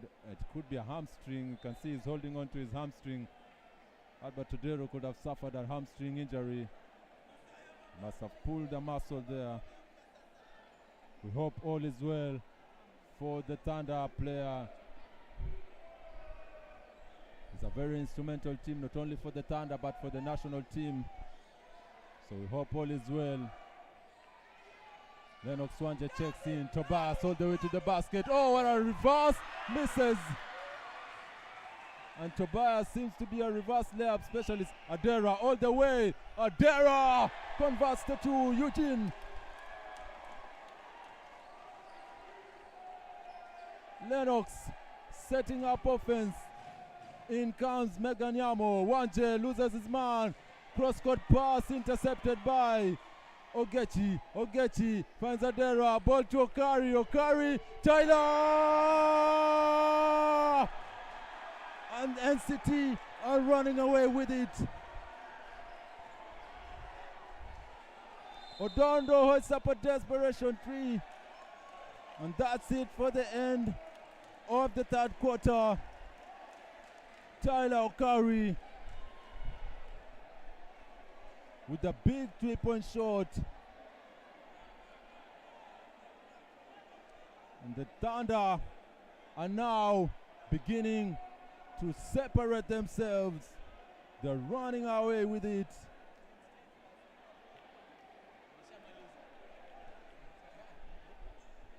And there are some players, when you see open with the ball, you can only just hold your head and pray to the Almighty that he misses. And Tyler O'Carry is one such player. He seems to have a great understanding for moments of greatness. Tyler, a much needed 3-point shot to close out the quarter. The 14-point run by the Thunder.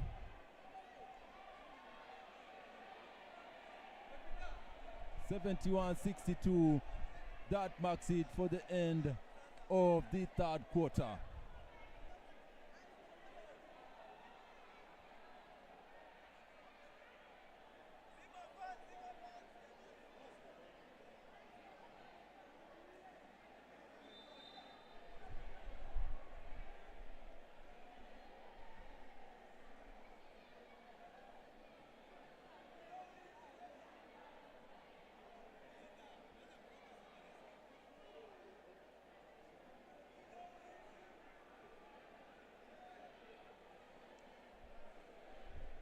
And in attendance are some of the Ulinzi Warrior players.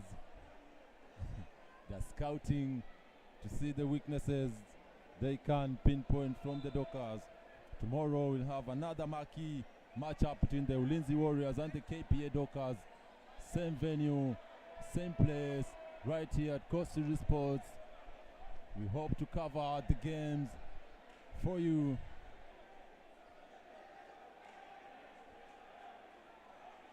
And Spencer Morel checks back in. He has been one of the highly producing players for the Dockers, but foul trouble has consistently been his Achilles heel. And they now start the fourth quarter. Dribble handoff action between Tobias and Wanje. Tobias passes it to the new entrant, Monte, but Monte was out of position. Ball to Adera now. Monte checks in for the Thunder, number 4.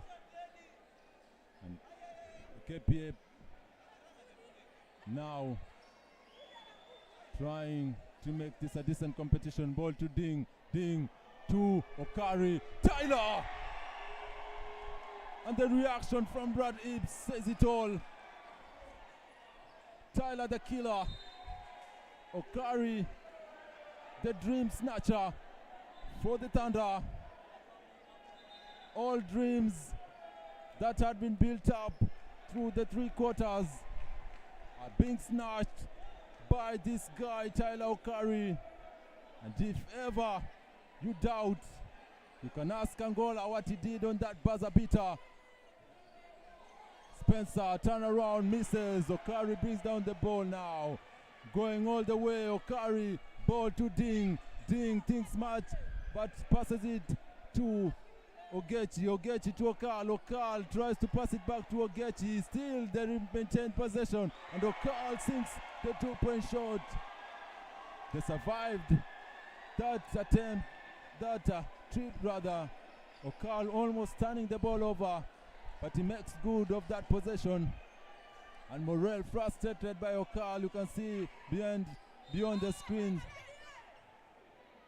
Wanje struggling. You see Spencer Morel and Okal having a war of words. Okal telling Spencer, I'm not going to give you position. And Spencer saying, I'm going to take that position by force of fire.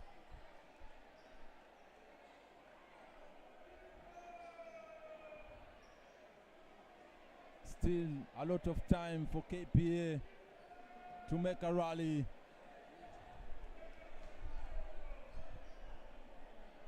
And KPA cannot allow themselves to hang their shoulders.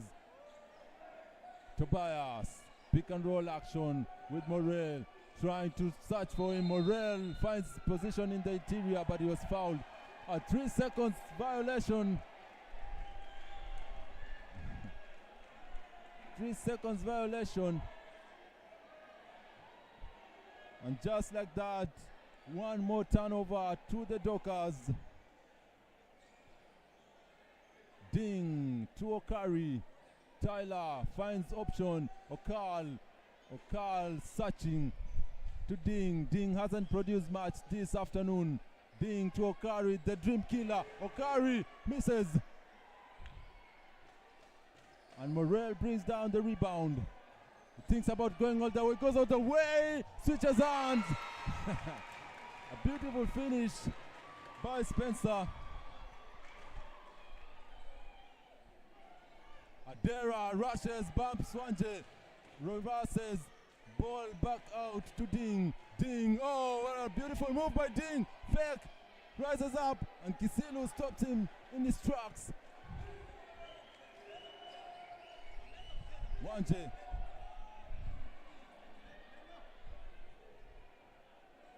Organizing his troops. Ball to Kisilu, 10 seconds on the shot clock. Tobias, Kisilu almost losing the ball. Tobias goes all the way. Tobias, nice pass to Odondo. Misses a 3-point shot. And the Thunder running the floor now. Ding, not in a hurry at all. It's a 12-point gap. Okari jabbing. Okari once again. Tyler! What more can you say? What more can you ask from Kenya 1, Tyler Okari?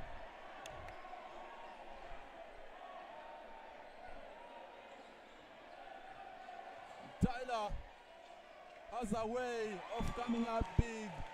And Lennox Wanje trying to keep the Dockers' dreams alive with that 2-point conversion. Okari picked up by Odondo now. Ding! Oh, loses his defender. And they're running away with it now. The Thunder stepping on the accelerator. Kisilu comes up short. Ball to Okal. Okal! Another throwdown by Ariel Okal. And the timeout is in order. Ariel. And it tells the KPA bench to call for the timeout. They deserve it.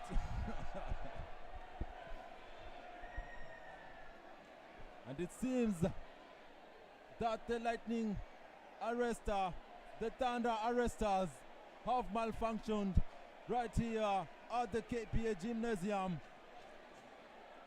As Okari erupts on 3-point shots. And Ariel Okal with that throwdown dunk.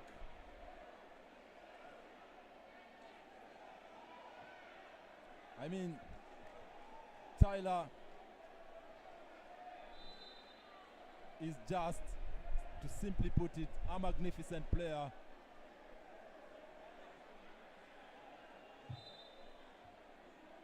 He is truly the truth for the Thunder.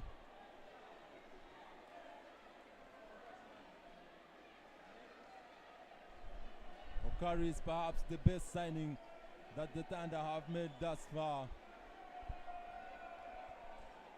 Anytime you have him on the floor, there's always some hope of redemption. And Tyler Okari living up to his name that he has built over the years, playing internationally and now back locally. And Spencer Morel is just fed up with Ariel Okal. Okal. Morel turned around. And Spencer tells Okal he's too small, but it doesn't matter at this point, because the Thunder are leading by double digits. And Spencer should be careful not to major on the minors.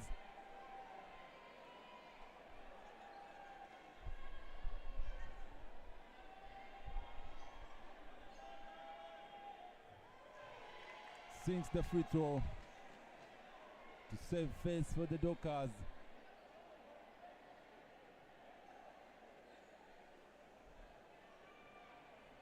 And the Thunder just erupted at the third quarter and haven't looked back since. Ding bringing the ball up the floor now. Garang has been called this game. Brad Eves putting his best troops on the floor. Dribble handoff back to Ding. Ding kicks it out to Okal. Long two. Ariel Okal. Stepping on the necks of the Dockers.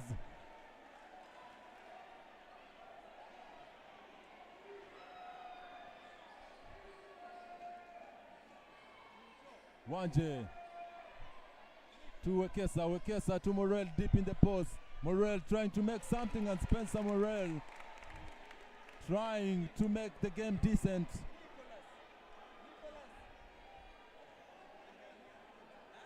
It's a 15-point gap. 5 minutes still to play. Ball to Ogechi.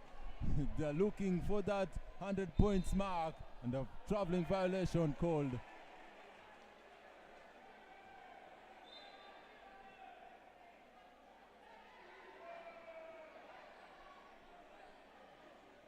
Ogechi having some words for the referee.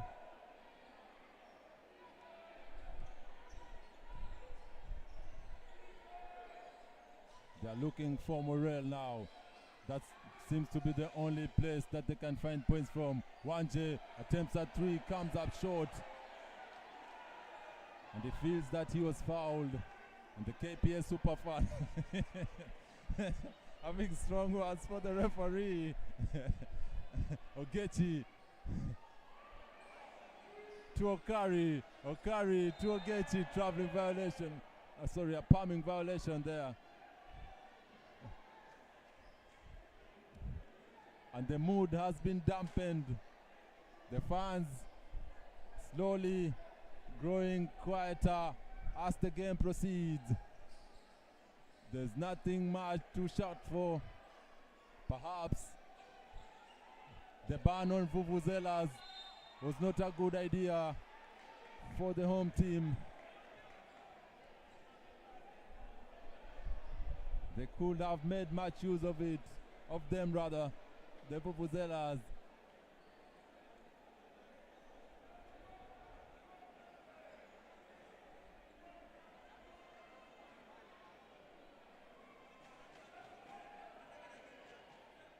Morel sinks the free throw and is the only person for the KPA Dockers that has been scoring so far.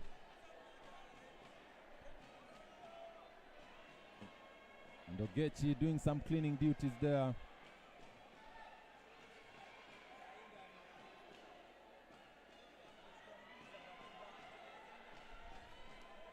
Morel once again sinks the free throw.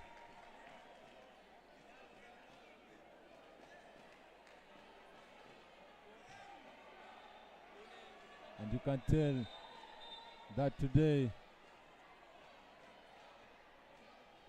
the Thunder came for the kill. They're not playing around. Timeout is called by Coach Brad Eves. Brad Eves today has played his best players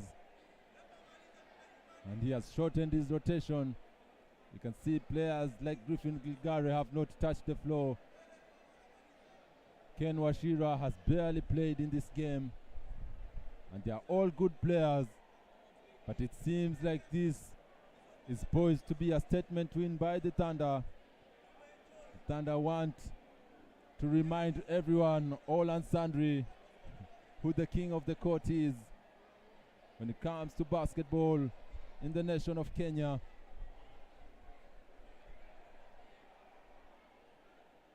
Okari has been the dream killer. Okal joining the party, and this has been an obliteration in the second half by the league leaders.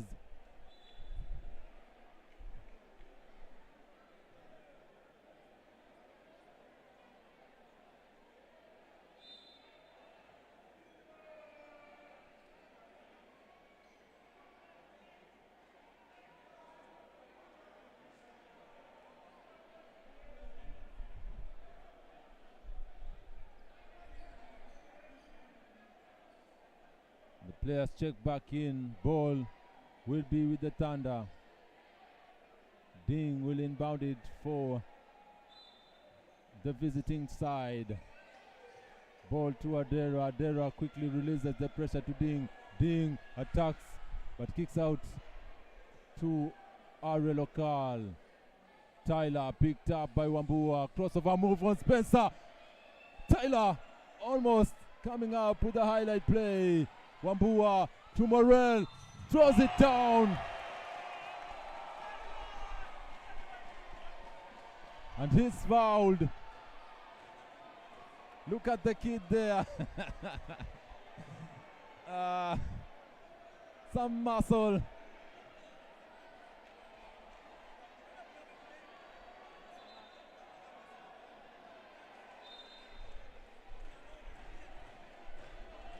And I think, a substitution is called.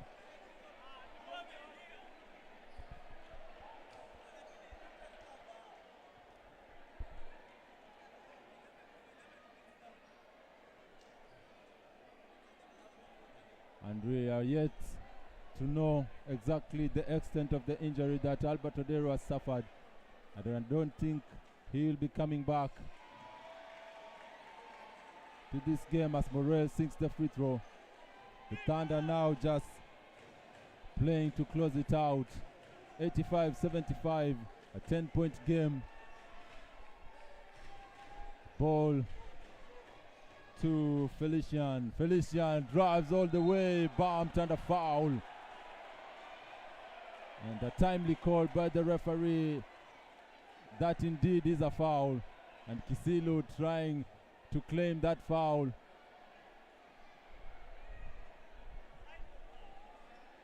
They do not want a foul given to Spencer Morel at any cost. He's too instrumental to the Dockers. Felician a chance to get his name on the scoring list. He gets the lucky bounce to drop in.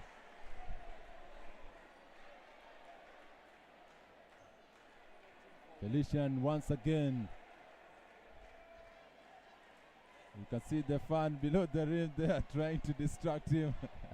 But I do not think that will work. Felician, it seems to have worked as he missed the second free throw. And the referee says he gets another chance. And the fan there. This fan needs to be contained. 3 minutes left to play. It's an 11-point game. Felician redeems himself.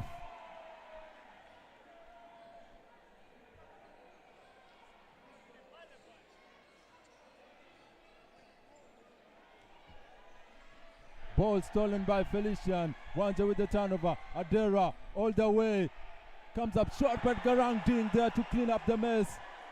Quick ball to Kisilu. Drives on Ogechi. Pull back, 2-point shot. Felician comes down with the rebound.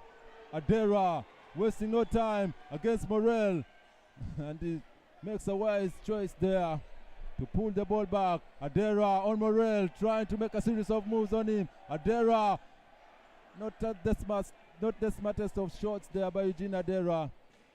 You can tell he's trying to embarrass Morel, but could have done better. Wambua misses everything and hands the ball straight to Ogechi. Ding with some patience. Ball to Felician. Back to Ding. 2 minutes left to play. Ding setting up the offense for the Thunder. Felician rises up for three. Not his not his cup of tea. Stick to your resume, Felician. You're trying to do too much. Stick to what brought you to Thunder.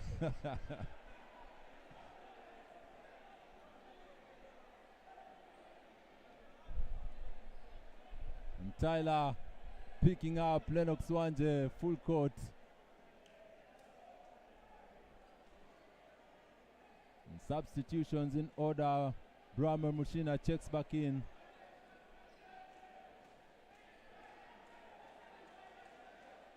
It's a 14-point game. Ball inbounded to Wanje.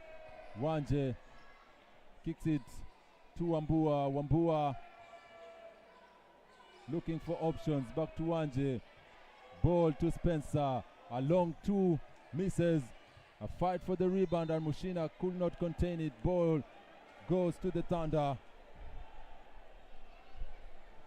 And right now we are in closing time.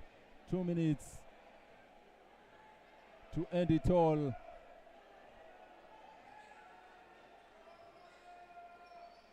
Ball to Felician. Back to Ogechi. Ogechi hesitates. You can tell that was an easy layup for him as he hypes himself up.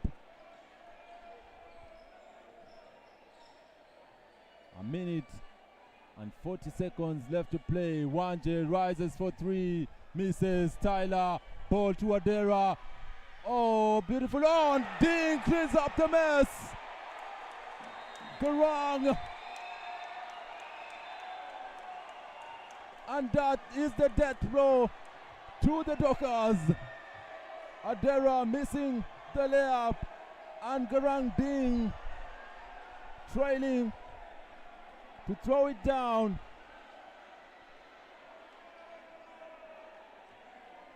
Odondo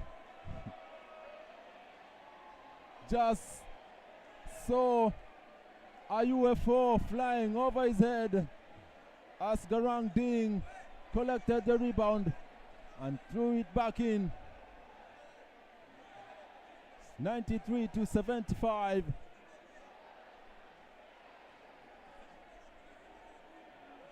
And the Thunder could actually go for the 100 points if they so wish to. That is just 7 points separating them from reaching the century mark.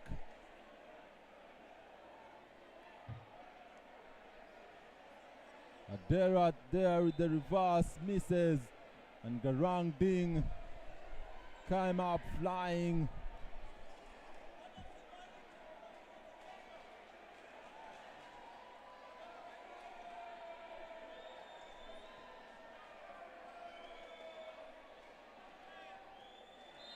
And the Dockers will inbound it.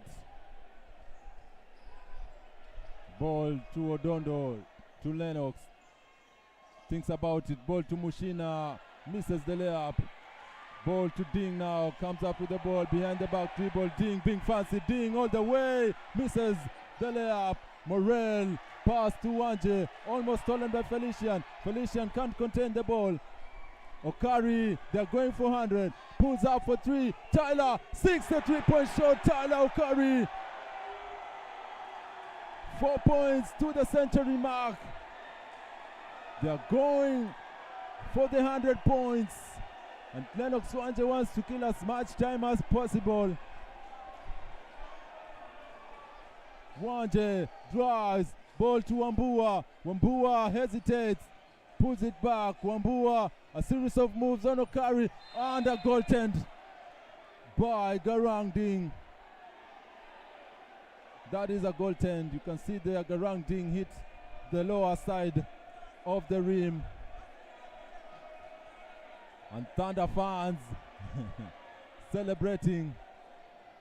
33 seconds left on the clock. Will they get to 100 now? Ding to Felician. Or will they be the basketball gentlemen? I think not. Okari to Ding. Ding hesitates. Ball to Felician. Washira. And surely Wanje thinks better of it. Rises for three. And that's it, ladies and gentlemen. The Thunder has struck once again. KPA have been left in the rearview mirror. What a comeback by the ball participants. the Nairobi City Thunder coming once again to prove their dominance on the local stage.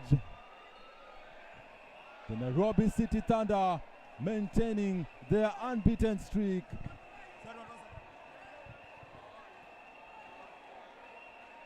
That is a 19-point obliteration. And the Thunder fans on the floor celebrating.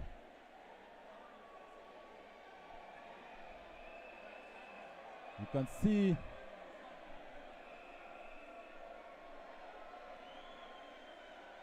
that the fans have flocked into the gymnasium.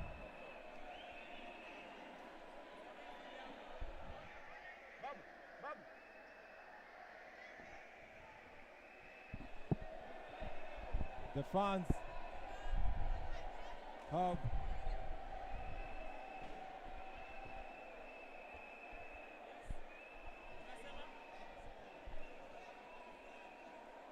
have made their way to the court to celebrate the Nairobi City Thunder win. A dominant second half performance by the Thunder. The KPA Dockers gave it their all in the first half, but unfortunately the game of basketball has two halves.